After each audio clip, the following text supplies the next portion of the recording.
হরে কৃষ্ণ। তো আপনারা দেখুন, প্রকৃতি যতই সুন্দর হোক, শীত, গ্রীষ্ম, বর্ষা, শরৎ, হেমন্ত কালের প্রভাবে বসন্তের সেই সুন্দর জিনিসকে শীত এসে আবরণ করবে। ঠিক সেরকম দেখুন, ফুল যতই সুন্দর হোক একদিন শুকিয়ে যাবে। এরকম সাজানো ফুলের বাগান আস্তে আস্তে ধীরে ধীরে শুকিয়ে যাচ্ছে। আর আপনারা শুধু দেখতে থাকুন।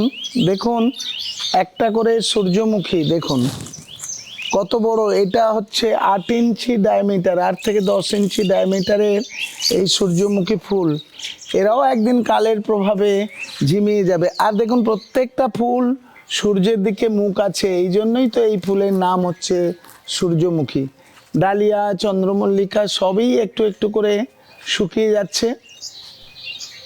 একটা সৃষ্টি হয় আর একটা লয় হয়। এরা যখন লয় হতে চলেছে, আবার নতুন প্রজন্ম মাথা চাড়া দিয়েছে। কত সুন্দর দেখুন। আসলে এরকম দেখা যায় না। সূর্যমুখীর গাছের একটা ফুল শুকিয়ে যাওয়ার পরে আবার হওয়ার নিদর্শন খুব কম আছে, কিন্তু মদন গোপালের কৃপায় দেখছি এখানে আবার নতুন ফুল গজিয়েছে। এইভাবে এই যে একেবারে ফুলটা কত বড় দেখুন, এটা 10 ইঞ্চি ডায়ামিটারের ফুল।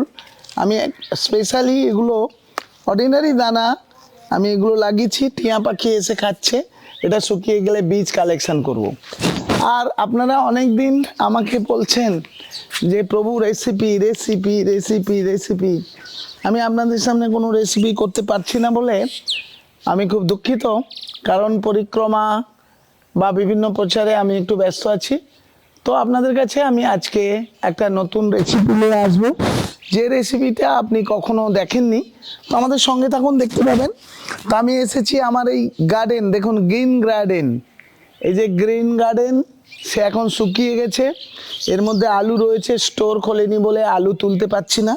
তবে আপনাদের দেখাবো, চাষ তো অনেকেই করেন, কিন্তু এই চাষের মাহাত্ম্য দেখুন। আমি এখন এটা দিয়ে একটা আলু উঠাবো, আর আপনাদের সেই নতুন আলু দিয়ে একটা রেসিপি। এই দেখুন, অনেক সুন্দর। এই দেখুন, দেখতে পাচ্ছেন? এই দেখুন, এই দেখুন, ছোট বড় মিলিয়ে এরকম আলু হয়ে রয়েছে। এই দেখুন, অসাধারণ। এরকম আমি চাষ জানি না, যোগ্যতা বিচারে কিছু নাহি পাই, তোমার করুণা স্যার। এই দেখুন, আমি আরেকটু দেখি। এটা এইখানেও আছে। এই দেখুন, এলো কিছু ছোট মাদার অ্যান্ড সিস্টার ডটার এরকম হয়েছে। ও নাইস। আর কি চান? দেখুন, তো এখন এটা এখানে ওঠালাম। আরো জিনিস দেখাবো, চলুন।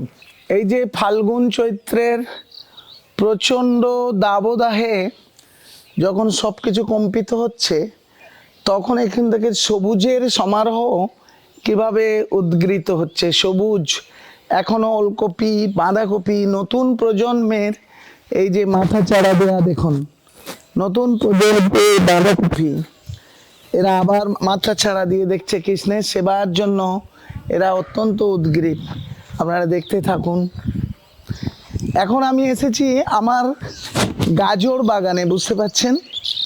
তা আমি নিজে হাতে এই বাগান ভগবানের সেবার সাথে সাথে এগুলো আমি করেছি। আপনারা একবার দেখতে পারেন। আমি এখান থেকে আজকে আপনাদের একটা রেসিপি করে দেখাবো। একটা গাজর তুলবো।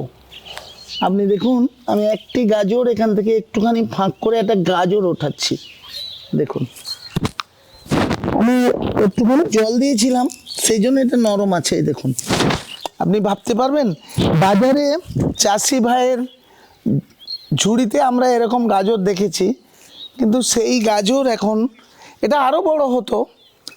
এর অন্তত এই যে মূল দেখতে পাচ্ছেন, এতটা বেড়ে যেত। তো আমার এটা প্রয়োজন ছিল আজকে একটা রেসিপি দেখাবার জন্য। আমি একটা, আপনারা অবগত আছেন এই বাঁধাকপির মহারানী।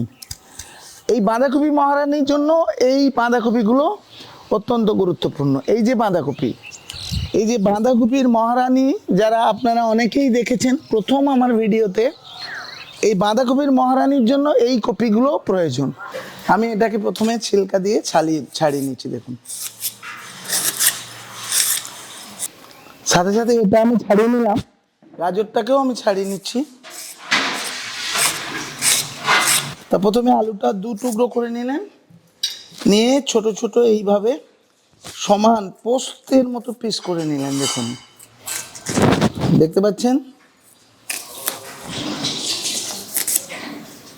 এই যে পিসগুলো করলেন, এবারে এই পিসগুলো লম্বা লম্বা করে চৌকো হবে, এটা সমান রাখবেন। দেখে আপনি এইভাবে চৌকো চৌকো করে ছোটগুলো পিচ করে নিন। হাত দিয়ে করলে আপনার মাপটা ঠিক হবে। জলের মধ্যে হালকা একটু লবণ হলুদ দিয়ে এটাকে আমি সিদ্ধ করতে দিচ্ছি। এইভাবে সমস্ত আলুগুলো কেটে নিয়ে আমি একটু জলে সিদ্ধ করতে দিলাম, হালকা গরম জলে বয়েল করে নিলাম, হালকা হাফ বয়েল করে নিলাম, নিয়ে এটাকে একটু আমি ঢাকা দিলাম। এটা একটু হাফ বয়েল করার জন্য আমি ঢাকা দিলাম।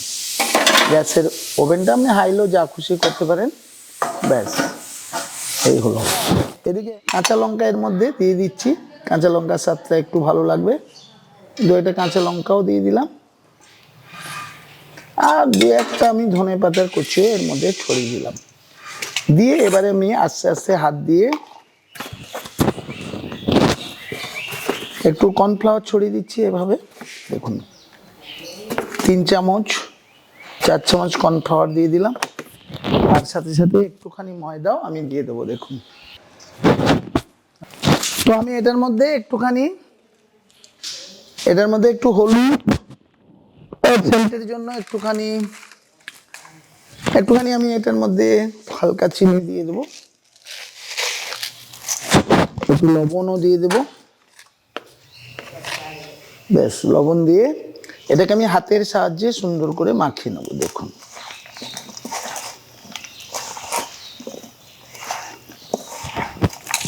আমি আজকে এটা অনেকভাবেই আপনি করতে পারেন, আমি কিন্তু হাতের সাহায্যে করব। দেখুন, আমি এতটা করে এই যে হাফ বয়েল আলুগুলো নিলাম, এইভাবে হাতের সাহায্যে আমি পাতলা করে এই জিনিসটা তৈরি করলাম। দেখুন দেখুন, এখানে আমি আস্তে করে দিয়ে দিলাম।